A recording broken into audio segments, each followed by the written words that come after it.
Kiai Haji Dr. Mulyadi Effendi MA, marilah kita sama-sama dengarkan dengan penuh khusyuk.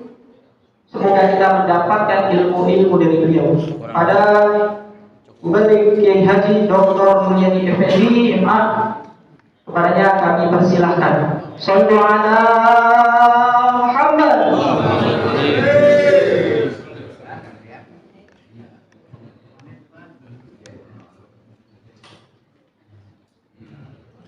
Assalamualaikum warahmatullahi wabarakatuh. Waalaikumsalam warahmatullahi wabarakatuh.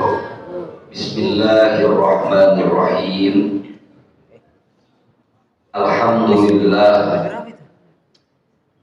Alhamdulillahilladzi shalla wa malaikatuhu ala nabiyyil karim. Wa salawatullahi wa salamuhu ala sayyidil awwalina wal akhirin, imamil mujahidin as-sabirin, habibina wa syafi'ina wa maulana Muhammadin sallallahu alaihi wasallam wa ala alihi wa sahbihi wa man tabi'ahum bi ihsanin ila yaumiddin, wa la hawla wa la quwwata illa billahil aliyyil azim. Amma ba'du. Yaqulu Allah subhanahu wa ta'ala fi kitabihil karim, tabarrukan bi qiraatihi wa ta'abbudan bi tilawatihi. A'udzu billahi minasy syaithanir rajim. Bismillahirrahmanirrahim. Ya ayyuhalladzina amanu alaikum anfusakum la yadurrukum man dhalla idza tadaitum. Al-ayat. Shadaqallahu maulana al-azim. Wallahu a'lamu bimuradi. Hadratil mukarramin wal muhtaromin yang sama-sama kita muliakan dan kita hormati, para alim ulama, para kiai, para asatidzah, para tokoh agama yang alhamdulillah malam hari ini masjid kita kedatangan orang-orang alim, kedatangan para warasatul anbiya, yang kita yakin ketika hadirnya para ulama, insya Allah majlis ini menjadi sabab wasilah Allah turunkan rahmat dan berkah.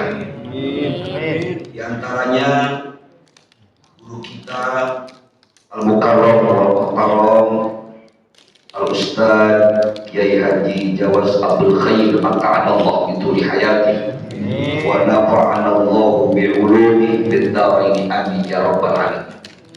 Guru kita Al-Mukarram Al-Ustaz Haji Syukri Ghazali, Al-Mukarram Al-Ustaz Ihsan, Al-Mukarram Al-Ustaz Bayhaqi, Al-Mukarram Al-Habib Mustafa, juga yang sama-sama kita hormati Ketua Yayasan Amaliyah Subul Salam yang terhormat Bapak Insinyur Haji Ari Samsudin, dan juga Ketua DKM Masjid Subul Salam Al-Mukarram Al-Ustaz Haji Anwar Rusli, juga Al-Mukarram Al-Ustaz Nir, bapak-bapak dan ibu-ibu hadirin hadirat pecinta Rasulullah Shallallahu Alaihi Wasallam yang dimuliakan Allah Subhanahu Wa Taala.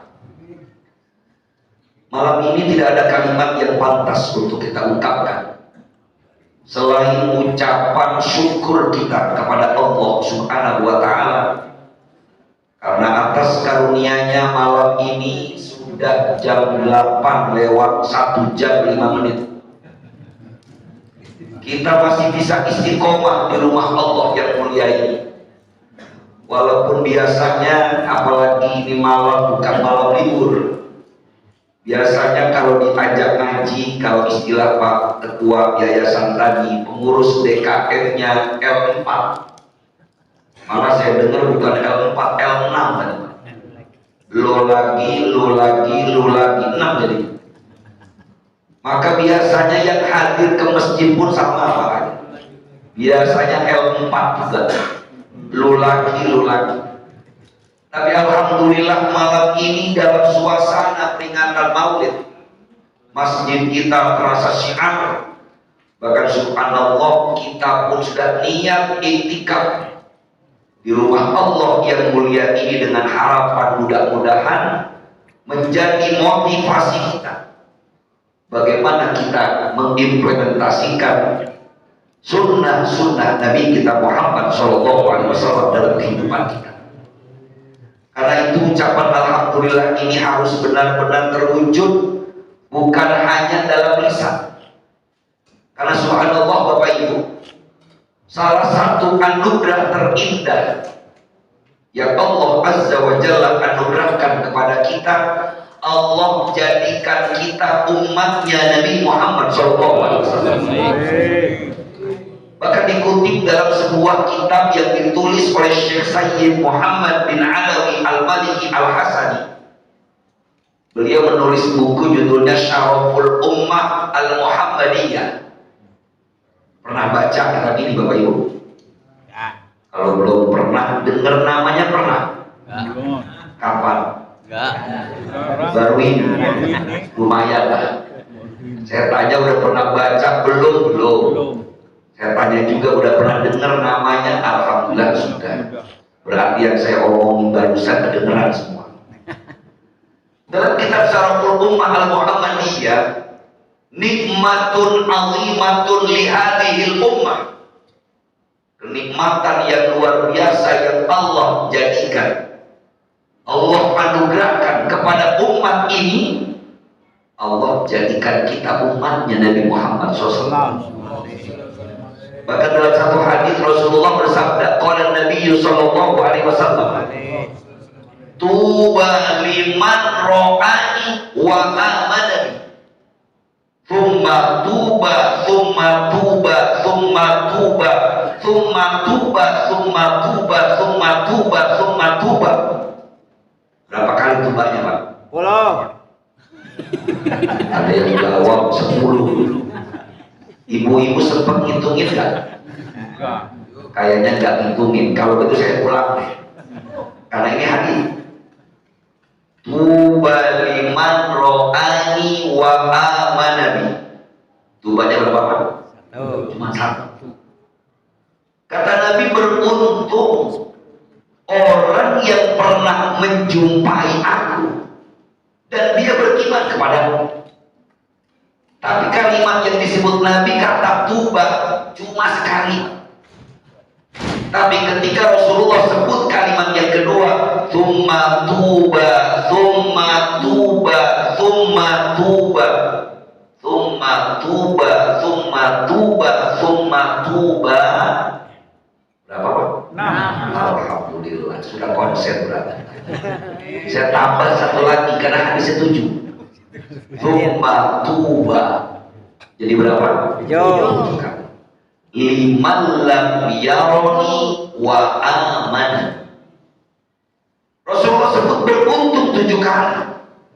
Kepada siapa Rasulullah sebutkan keuntungan yang begitu luar biasa? Orang yang belum pernah melihat aku, tapi dia beriman kepada aku. Kita ini belum pernah ketemu Nabi, Bapak Ibu.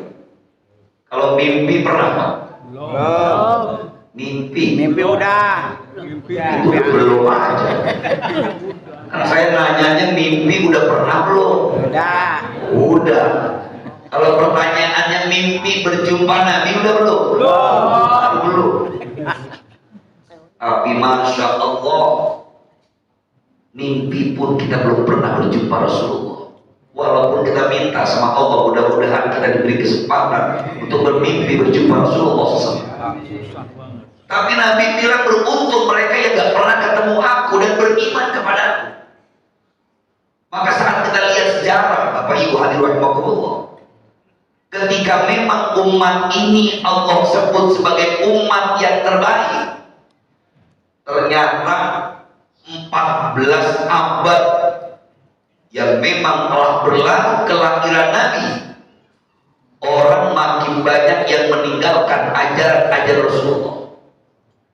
Bahkan ada yang mengatakan abad ke-15 Hijriah ini sudah akhir zaman. Kenapa? Karena apa yang dicontohkan dan diceritakan Nabi tentang tanda-tanda akhir zaman sudah banyak terlihat.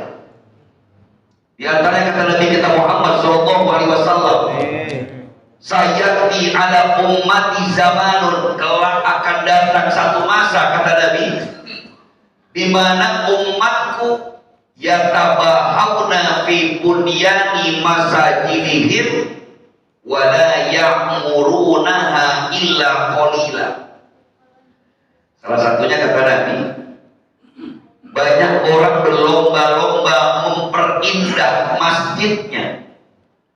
Banyak orang berlomba-lomba membangun masjid, tapi ironis, wala ya'murunaha illa qalila, tetapi yang memakmurkannya hanya sedikit. Ini Masya Allah, saya kadang-kadang suka berhusnudzon kalau ada masjid jamaah subuh sepi, zuhur sepi, asar sepi, saya berbaik sangka jangan-jangan jamaahnya umroh semua ini. Bisa jadi Ustaz. Bisa jadi betul. Daripada saya berburuk sangka. Bahkan kadang-kadang pengurus masjid itu kreatif luar biasa. Sampai saya pernah ada pengurus masjid bikin banner di depan. Dia bilang, ayo bapak-bapak ke masjid, apakah mau ke masjidnya diantar dengan 4 orang? Apa mau ke masjidnya posisinya di belakang, bukan di belakang imam tapi di depan imam? Tapi tetap aja gak ada yang mau. Kalau kita pilihnya ke masjid, maunya di belakang imam atau di depan imam? Kalau di depan imam berarti sudah mati kita. Padahal saya yakin ibu-ibu Haji Stakti itu sering ingetin kita, apalagi daerah Jatiwaringin Pondok Gede ini saya hafal. Ibu-ibu itu kalau baca qasidah selalu ingetin tentang mati. Bahkan ada qasidah yang menurut saya paling serem sedunia itu. Bila Israel datang memanggil, jasad terbujur di pembaringan. Ini kan qasidah yang ingetin kita semua bahwa semua kita bakal menemui yang 4 huruf. Ama at-iti. Mati. Orang Pondok Gede 5 huruf. Omo at-adar. Tapi ironisnya banyak orang lupa. Padahal masjid itu kata Nabi khairu buq'atin fil ardi masajiduha. Sebaik-baik tempat di muka bumi ini adalah masjidnya. Maka ketika umat Islam di negeri ini masih mengadakan sebuah kegiatan peringatan Maulid, sungguh hakikatnya adalah untuk mengingatkan kita kembali sejauh mana kita mampu menghadirkan sunnah dalam kehidupan kita. Kalau perdebatannya boleh nggak sih peringatan Maulid, saya sering jawab, kalau memang masih diperdebatkan peringatan Maulidnya, undangannya ganti aja Bang. Kepada Bapak yang nggak mau hadirin Maulid, saya undang ke Masjid Subulus Salam dalam acara pengajian akbar. Temanya Maulid. Katanya ngundang kita kene. Padahal kan ini ngaji namanya. Kenapa ulama-ulama kita menganjurkan diperingati kelahirannya nanti? Bahkan kita punya tradisi memperingati Maulid nggak pakai waktu, Pak. Kalau ngelihat bulan, ini bukan Rabiul Awal. Bahkan sebentar lagi Jumadil Awal. Di Jawa cerita, bahkan ada acara Maulid udah sampai mau deketin Rajab sudah masih ada. Mau bulan Rajab masih Maulid. Kenapa ini diperingati terus? Supaya kita sadar satu-satunya jalan selamat dunia dan akhirat ini tidak lain adalah mengikuti apa yang diajarkan Rasulullah SAW. Bahkan kalau kita mau kaitkan dengan problem hari ini, Bapak Ibu, ada sebuah catatan sejarah bahwa ketika perebutan Masjid Al-Aqsa di Palestina itu diawali oleh Salahuddin Al-Ayyubi dengan peringatan Maulid. Kenapa kemudian ini membuat kekuatan umat Islam Karena diingatkan kembali bagaimana akhlaknya Rasulullah, bagaimana jihadnya Rasulullah, bagaimana akhlaknya Rasulullah, sehingga menumbuhkan kecintaan umat kepada nabinya, Nabi kita Muhammad SAW. Bukankah orang kalau sudah dasarnya cinta, biasanya yang berat akan terasa ringan? Betul, Bu? Kalau boleh saya tanya, bahwa Pak cinta nggak sih sama istri? Cinta. Ya Allah, 2 orang doang yang jawab. Pak, saya sama istri. Alhamdulillah. Biasanya yang betul itu pertanyaan yang pertama, Pak. Jadi kalau jawabannya cuma 2 orang, berarti kurang sayang itu. Ibu-ibu saya tanya, ibu-ibu sayang sama suami? Kompak dia. Kok Ustaz mulai dari kalimat ini? Karena saya katakan tadi, bagaimana rasa cinta kita kepada Allah dan Rasulnya ini akan menumbuhkan semangat kita untuk mengamalkan sunnah-sunnah Nabi. Karena orang yang mencintai biasanya dia akan rela berkorban. Ada satu ayat Allah dalam Al-Quran surah Ali Imran ayat 31. Allah Azza wa Jalla berfirman, "A'udzu billahi minasyaitonir rajim. Bismillahirrahmanirrahim.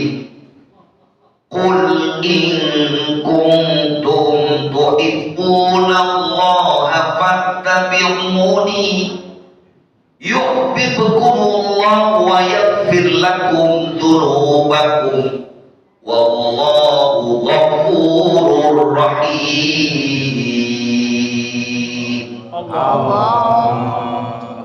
Ulama tafsir sepakat ayat ini mengkritisi orang manidda'a mahabbatallah wa mahabbatar rasul.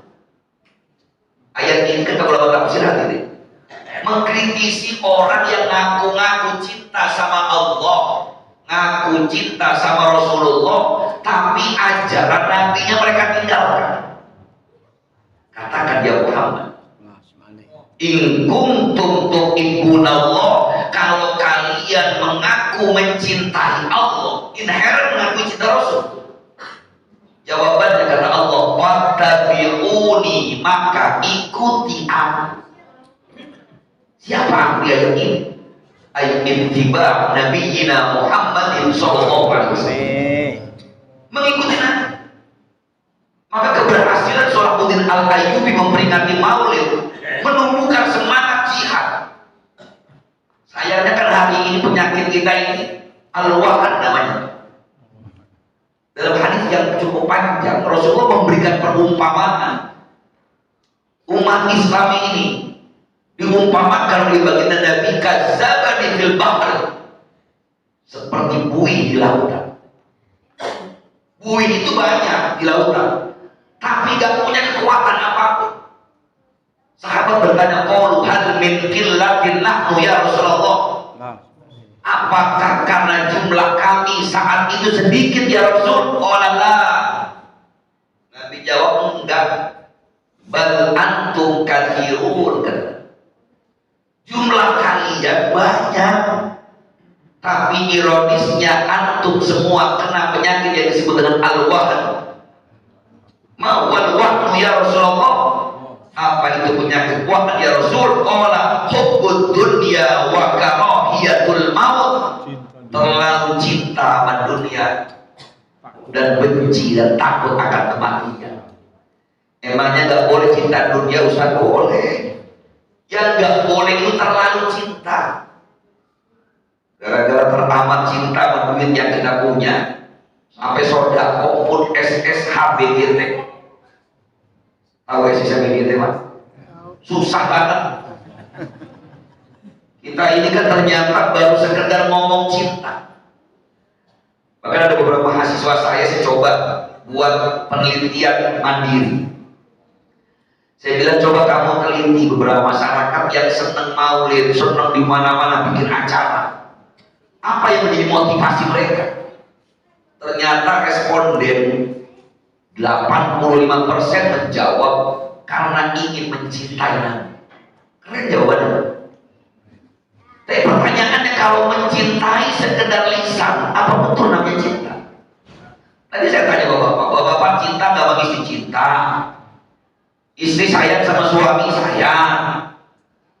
kalau saya tanya lagi pertanyaan kedua, kalau memang bapak mengaku cinta sama istri, seandainya malaikat Israel menawarkan mati boleh pilih, kira-kira bapak pilih siapa yang mati dulu pak?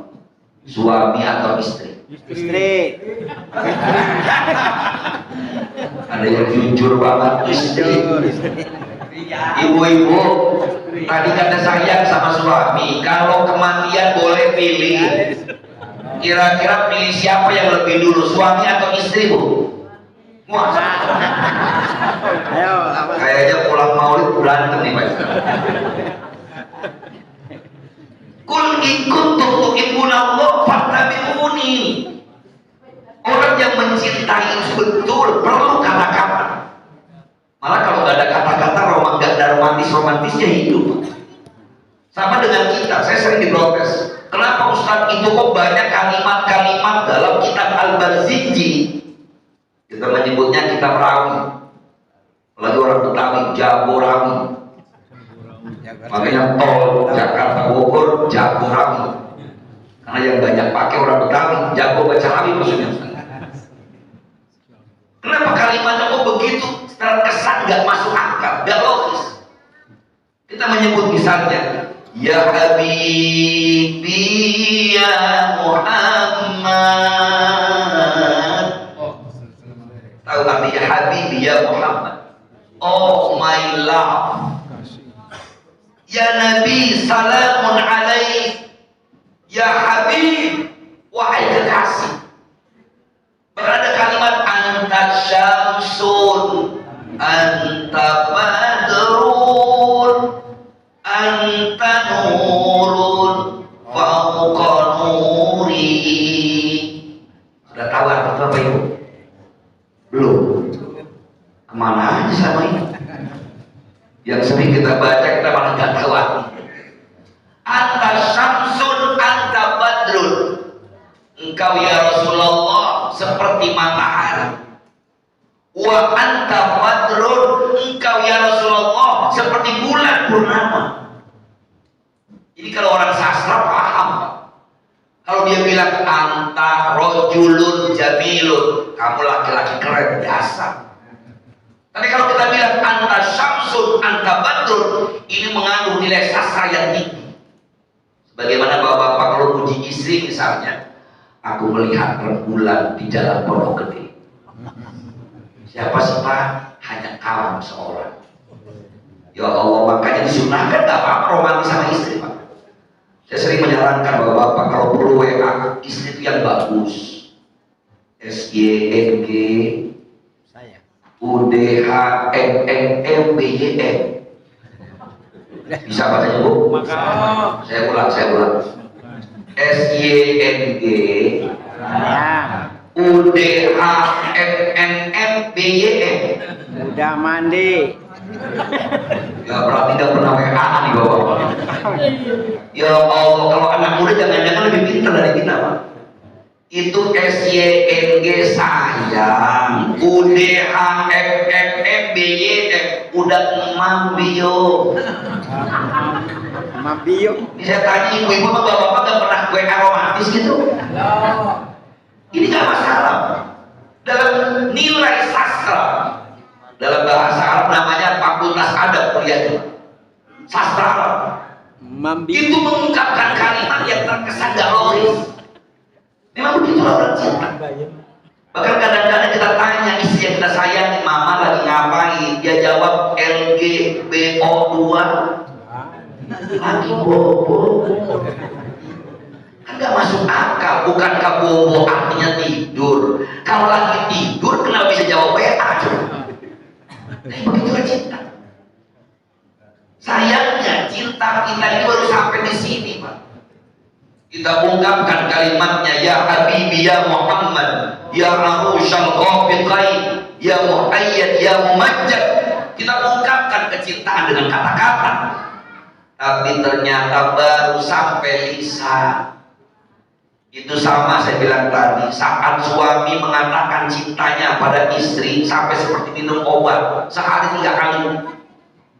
Pagi mau berangkat ke Toyota, ini buat contoh aja Pak. beliau udah bilang saya di Toyota. Pamit mah, papa berangkat dulu ya. Serah. Siangnya WA lagi mah, ILPEU, I love you. Istri jawab lagi, ILPEU TOO, I love you too. Sudah bermesra-mesraan, tiba-tiba malamnya sang istri bilang, Pak, nanti pulang kerja TLNG BLIINSY NRTBK TLR. Papa udah malam biar mikir kan. Kalau diajakin serius melulu nih, jangan-jangan bukan khusyuk pules. Ternyata istri bilang, Pak, pulang kerja tolong bawain saya martabak telur. Kan MRTB, KTLR. Bahkan ditambahkan sama isi di bawahnya MMMMMWUA.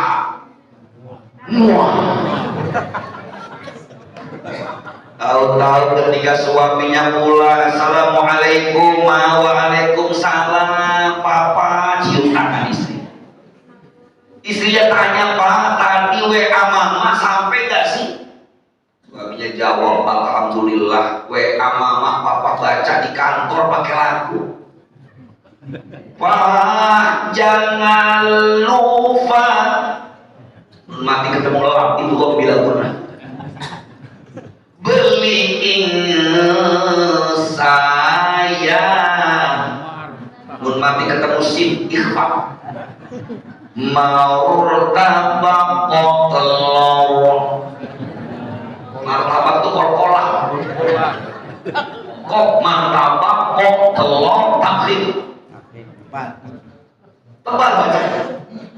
Tahu-tahu kata sang istri, terima kasih Pak, WA mama udah dibaca pakai lagu. Terima kasih, thank you very much.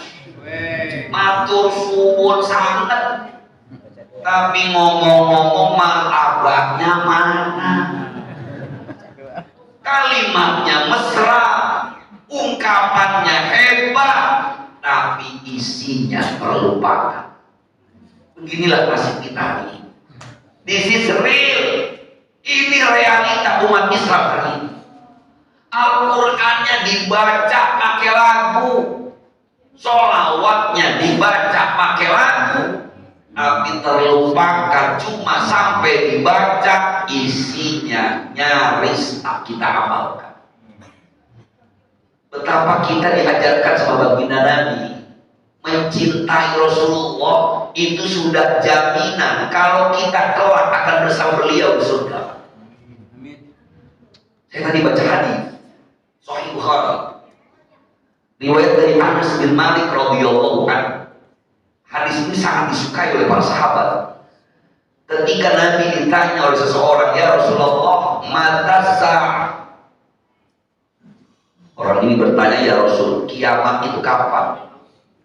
Ditanya kiamat kapan, Nabi gak langsung jawab, tapi malah balik nanya. Faqala Nabi sallallahu alaihi wasallam, ma'abdatalah. Kalau kamu tanyain kiamat kapan, memangnya kamu persiapan apa? Kok berani-berani nanyain kiamat kapan? Persiapan apa? Maka laki-laki ini menjawab, ya Rasulullah, ma'adatu bisyai'in. Satu riwayat kalimatnya bukan bisyai'in, ma'adatu bikatratis sholat wasiyam wassadaqah. Ya Rasulullah, saya belum punya perbekalan apa-apa. Sholat saya masih sedikit, puasa saya belum khusyuk, sedekah saya belum seberapa. Tapi ya Rasul, walakinni uhibbullaha war Rasul, tetapi aku mencintai Allah dan Rasulnya. Apa kata Nabi kemudian? Qala anta ma'aman ahbabta fil jannah. Ini kalimat yang paling disukai para sahabat. Apa kata baginda Nabi? kelak kamu akan bersama orang yang kau cintai di surga. Gak ada yang amin nih Pak. Amin. Kalau diajakin surga gak ada yang amin. Ulang lagi. Amin. Kelak kau bersama orang yang kau cintai di surga. Amin. Pokoknya amin dah. Anis sama Muhaimin. Ya pokoknya amin. Jazakallah sangat jasa. Alhamdulillah panitia tahu penceramahnya udah keringetan. Jadi ada tisu dan air putih. Cuma karena makruh minum sambil berdiri, jadi saya gak akan minum dulu. Kecuali ada kopi. Sama tuh berarti. Baik. Adzaimukumullah. Nabi katakan anta ma'aman ahbabta fil jannah. Kamu akan bersama orang yang kau cintai di surga. Lah kalau kita mencintai Rasulullah, itu sama analoginya. Kalau kita mencintai seseorang, maka biasanya kita akan berusaha mencintai apapun yang dicintai oleh orang yang kita cintai. Sederhananya begini, seorang istri menikah dengan seorang laki-laki yang menjadi suaminya, yang sangat dia sayang. Istrinya sama sekali gak suka sama jengkol, Pak. Tapi suaminya ngelihat jengkol, sukanya minta ampun. Kira-kira sang istri yang sayang sama suami, walaupun dia gak suka jengkol, kira-kira dia belajar gak masak jengkol? Waduh, ini suami saya pokoknya gak boleh ngelihat jengkol. Walaupun saya gak suka, saya berusaha suka-sukanya. Saya nggak doyan, saya cuma berusaha untuk biar suka apa yang disukai oleh suami saya. Bahkan seorang ibu yang amat mencintai anaknya, Pak, dia rela berbohong demi sayang pada anak. Seorang anak bilang, mama nggak emak. Demi anaknya dia bilang, mama udah kenyang. Padahal ngebelain anaknya. Harusnya begitulah cinta. Jadi orang yang mencintai Rasulullah seharusnya mencintai apa yang disukai Rasulullah. Yang pertama, Nabi meninggalkan warisan.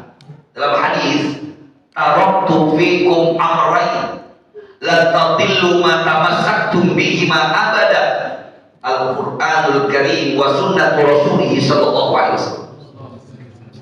Nabi itu gak tinggalin apa-apa. Yang beliau tinggalkan hanya Al-Quran dan As-Sunnah.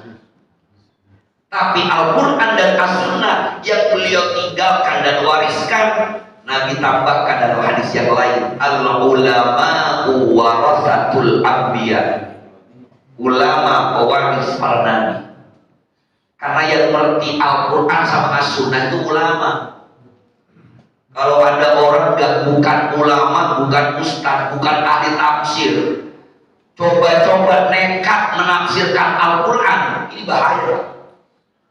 Apalagi musim politik hari ini, ada anggota dewan mentang-mentang gak suka sama partai yang lambatnya pohon, pakai dalil surah Al-Baqarah, wala taqraba hadhihi syajarah maka kuna minal zalimin.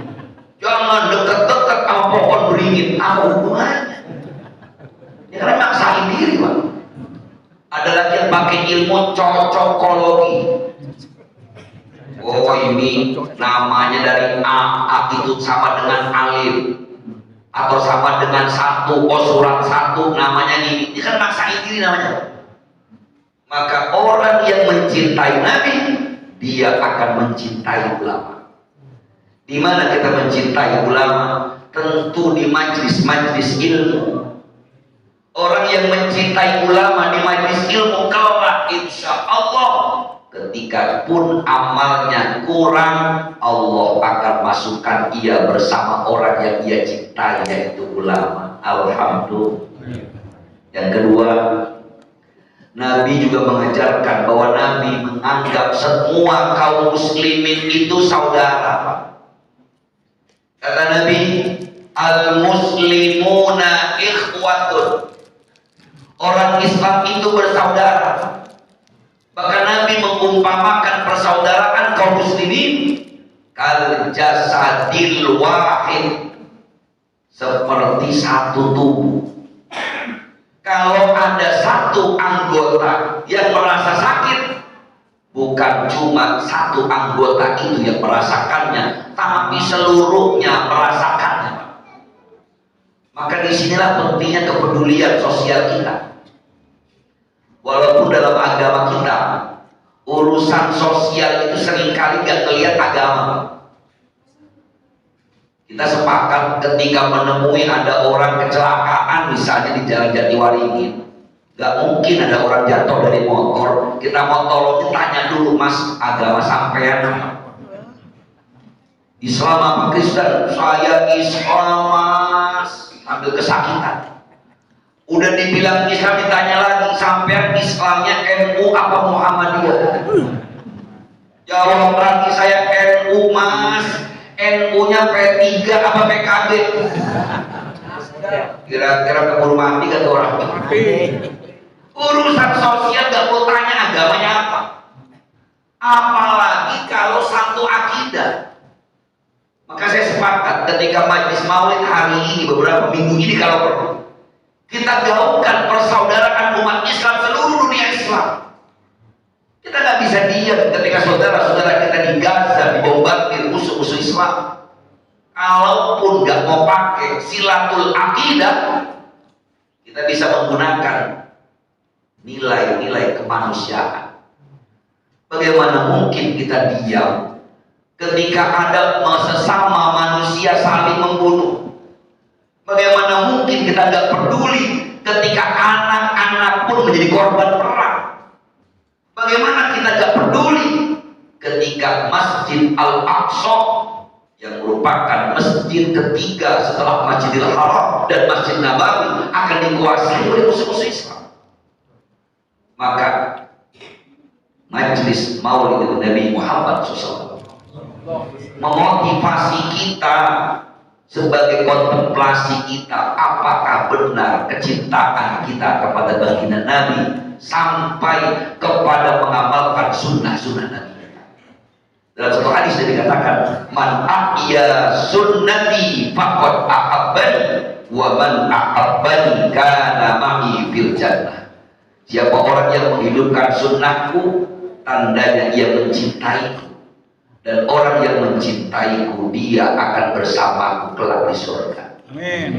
Maka yuk kita mulai majelis maulid ini mengingatkan kembali kepada kita bahwa masjid adalah tempat yang terbaik yang disebutkan Nabi.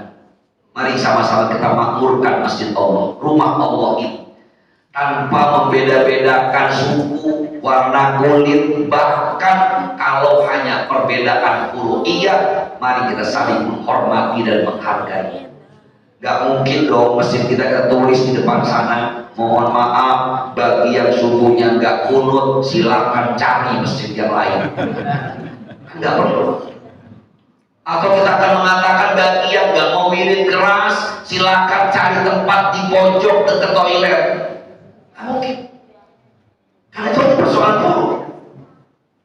Maka insya Allah momentum hari ini, ketika memang jargon Save Palestine, lindungi Palestina, free for Palestine, merdeka untuk Palestina, harus merekatkan kita bahwa seharusnya umat Islam ini menjadi umat wahidatan, umat yang satu dengan satu kalimat yang sama, kalimat la ilaha illallah, Tuhan yang sama, Allah Jalla Jalaluh, Nabi yang sama, yaitu Nabi kita Muhammad Sallallahu Alaihi Wasallam.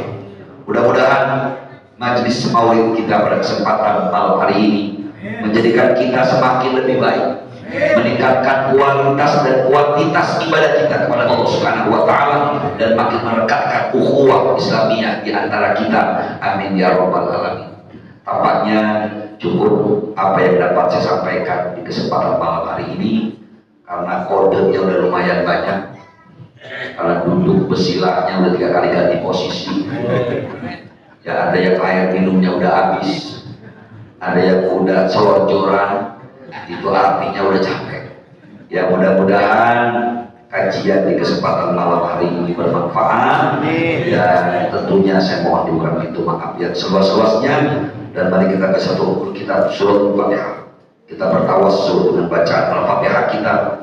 Mudah-mudahan saudara-saudara kita yang telah wafat dan syahid dalam perang di Palestina, insya Allah tempatkan di rawdah min riyadil jannah. Dan semoga Allah Subhanahu wa taala segera bebaskan Palestina. Allahumma izzil Islam wal muslimin. Allahumma anzur mujahidina fi Gaza wa ahlikil murtadin al-israiliyyin. Ila hadhihi niyyah al-Fatihah. A'udzu billahi minasyaitonir rajim. Bismillahirrahmanirrahim. Alhamdulillahirabbil alamin arrahmanir rahim maliki yaumiddin. Iyyaka na'budu wa iyyaka nasta'in. Ihdinas siratal mustaqim. Siratal ladzina an'amta 'alaihim ghairil maghdubi 'alaihim waladdallin. Amin. Terima kasih dan mohon maaf. Hadanallahu wa iyyakum ajma'in. Subhanakallahumma wa bihamdika asyhadu an la ilaha illa anta astaghfiruka wa atubu ilaik. Wassalamu alaikum warahmatullahi wabarakatuh.